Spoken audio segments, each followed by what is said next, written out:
All right, hey, what's going on? I'm Coach T. This is my week 30 devlog for C Sharp, where I'm logging 1 year of study with C Sharp.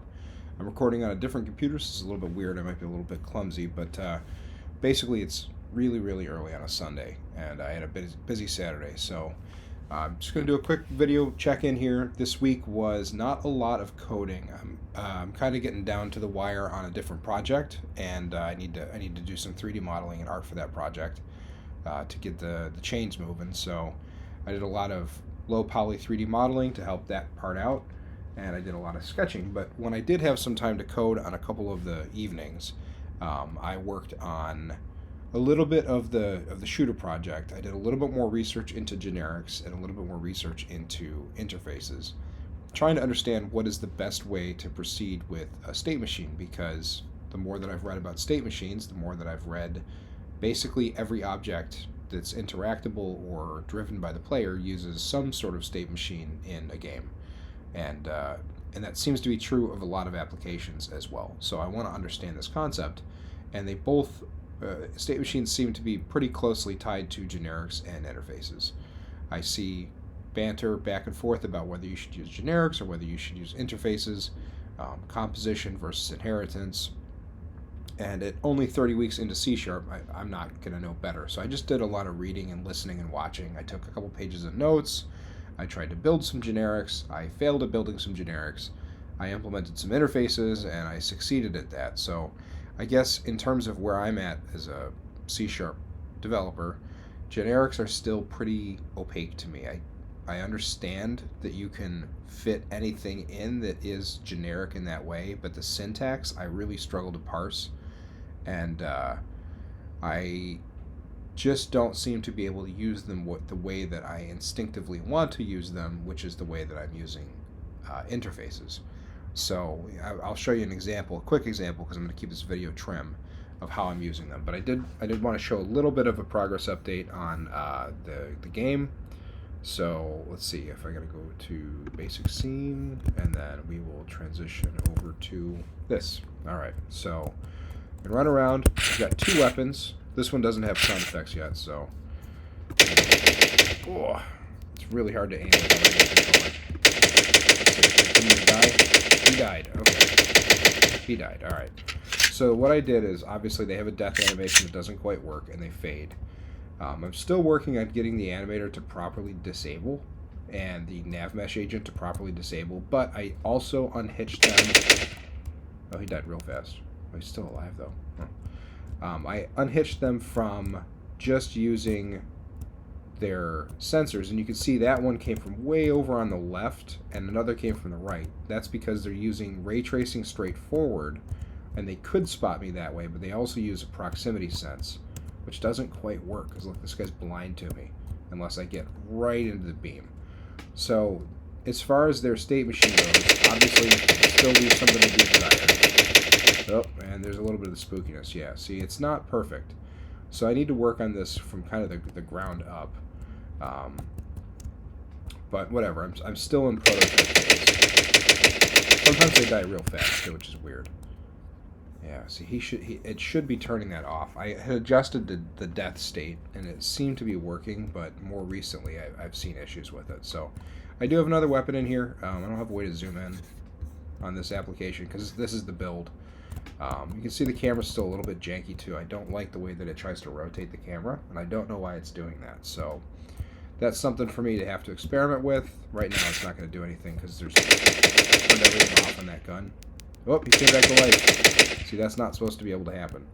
So I still have some work to do on my state machine. I'm working on basic gunplay right now. I have a map in Obsidian. So these two kind of projects together, Rubicon and Cyan, Scarlet and Cyan, sorry. They kind of informed one another, but I ended up doing most of the work in the Cyan project file. And I've got my twin stick controller. It's very difficult to control on a laptop right now. But right thumbsticks, they work correctly. I do have basic gunplay with two guns, and I have the FX working. I just need to get the sound effects back in. And then I have a pistol and a rifle, but I don't have the animation layer masking. So that is not done yet. Haven't decided if I'm going to do grenade throws in this particular one. I'm still learning about the animator. And I did improve the twin stick revision, so I like this system. In terms of visuals, fully traversable level, yep, takes about 3 minutes to run across the entire level if you run A to Z. Animated character, I mean, he's animated. He doesn't do a shooting animation right now, but I need to figure out how to tie that to the specific weapon being used. But he moves, he strafes, he, walks in all 3 directions, or all 4 directions. And then I don't have a win state yet because I'm still just working on some of this stuff, this core stuff. So the win state will probably just be get to the exit. And then basic maggot can chase. Enemies are animated basically, and I don't actually have a spitter model. I thought I did, so I'm almost thinking for now I might decrease my scope and get rid of that. But I'm close to the end of this iteration of the project. I mean, you can see if I get rid of this, if I just decide we only need 1 enemy for testing purposes right now, the win state is basically get to the very end of the level. That leaves me with just these, and maybe improving this enemy state. So I'm almost to the point where I'm ready to move on to the next iteration of this project, which is why I have Rubicon Gunmetal. I am running out of non-primary color names that seem to fit the theme. But yeah, so this is really just a state machine exercise right now. I haven't done anything else. You can see he stopped looking down here, and then based on input, I have entered the single stick state. Now I'm in the idle state. Single stick. I don't have it working where it recognizes twin stick input, but what's happening here is, actually, I guess let's just click on him. I guess I had the global volume. So I've got a couple different things. First of all, there's the player sheet script, which is derived from character sheet, and it's got some key stats that all characters would share. And then I've got player input reader script and a player input component, and then player movement manager and the player state machine. So these components are now interacting. So if I look at the player input reader script, what's happening is I've got a state machine reference and I've got a movement manager reference, the player movement manager. And I don't have a reference to the weapon holder yet, but at Awake, I go get those references from the player object, and then I have the moves mapped from Unity's input system action map. So move, look, attack, interact, all of these. I took the time to map these out properly. And then if the context is performed, then we're going to call set movement state on the state machine. So in order for that to make sense, let's take a look at the state machine real quick. I don't need that reference. I don't do visual scripting. Oops. All right. So we got character state. Again, we've got current movement state. This is an interface. And then I've got action state is another interface.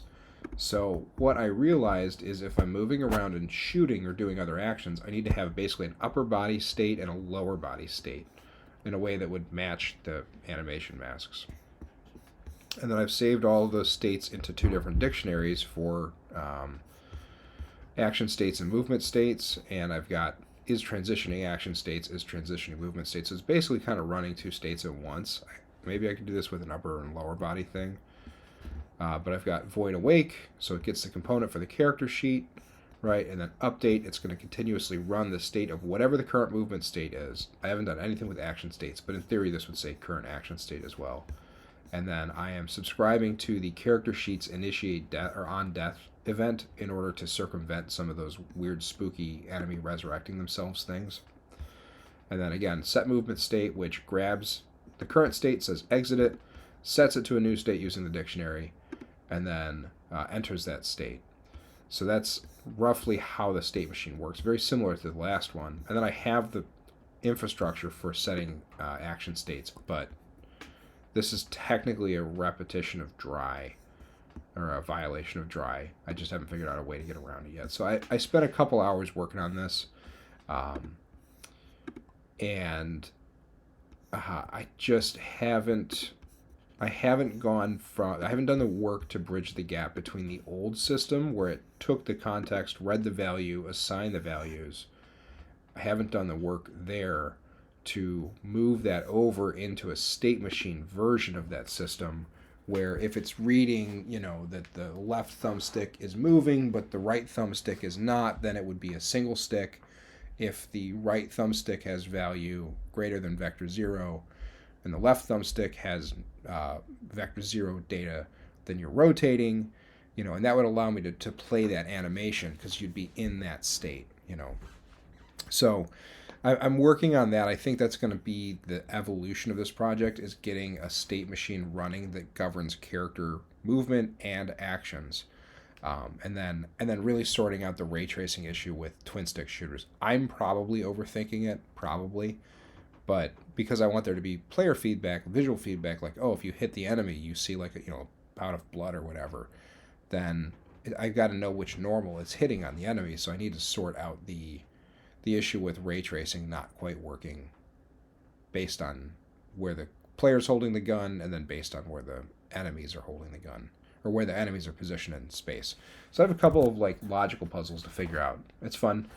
I'm tired, and I just didn't have a lot of time to work on it this week. So I'm going to continue to refine this model. I'm going to get this thing working. I got to sort out whether I want to bother with grenade throws right now. I mean, all of these were kind of optionals. I'm probably not going to do this. I do have a second enemy animated, but it's not the spitter. It's a wasp, which means it would basically function the same way that this one functions. So I'm not sure if that's really worth the time. And then again, the win state can just be triggering something at the end to end the sample scene level, which really leaves me with this. Trying to get the fire animation working. So I'm very close to finishing Cyan.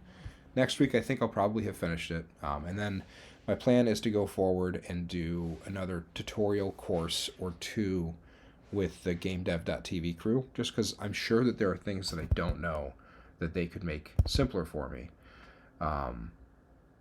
Things, programmatic things, basically, tricks and tips in the editors. So 6 to 8 hours spent on one of their project courses would be pretty cool. And then when I get back to Gunmetal, or whatever the current version of Rubicon is, then I can incorporate those instead of wasting my time going in circles doing everything the hard way. So that's where I'm at. This has been week 30, and I don't know what next week holds. I'm coming up on another break soon, so that'll be another jump forward, I think. But other than that, yep, week 30, a lot of art, a lot of other stuff, because I've got to move the chains on other projects. But still plugging away, still learning C#. I'm kind of on generics. I need to understand these things before I move on, I think, and grow up a little bit more as a developer, because they seem very important. So my struggle with them is definitely going to be a limiting factor in future success, which means the obstacle is the way. So push. If you're listening to this, consider subscribing to the channel, or drop a like, drop a comment if you're building something. Tell me what you're building. And yeah, that's kind of it. I'll see you next week.